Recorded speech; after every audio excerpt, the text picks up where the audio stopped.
নমস্কার, আমি কাকুলি দাশগুপ্ত, উত্তরপাড়া আই হেয়ারের স্পেশাল এডুকেটর। পার্সোনাল কাজে একটা উদাহরণ দিয়ে আপনাদের বোঝাচ্ছি।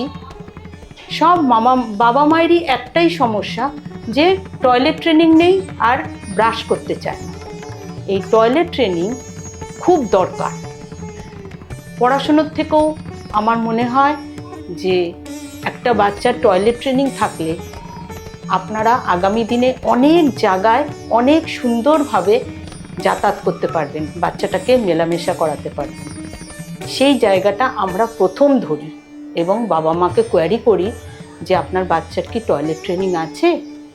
যদি তারা বলেন যে না নেই, সেক্ষেত্রে আমরা একটা ম্যানেজমেন্ট করে দিই, কীভাবে টয়লেট ট্রেনিং দেবেন, কীভাবে টাইম ধরে তাকে নিয়ে যাবেন। এইভাবে 2 মাস 3 মাস 4 মাস যাওয়ার পরে আমরা আবার বাবা মার সঙ্গে বসে জানতে চাই যে কি হলো সেই জায়গাটা, এবং আমরা নিজেরাও দেখি আস্তে আস্তে কিন্তু হাগিস পড়া বন্ধ হয়ে যায়। ক্লাসে এমনিই পাঠায়, ইন্ডিকেশন করে, আমরা সেটাকে বুঝে কাজটা করি এবং বাবা মারও সুবিধা হয় এই কাজটাকে শিখিয়ে দেওয়া। তার ফলে আগামী দিনে তারা স্কুল বলুন, যে কোনো অনুষ্ঠান বলুন, সব জায়গায় এরা সুন্দরভাবে এগিয়ে যেতে পারে। আর একটা হচ্ছে ব্রাশিং স্কিল।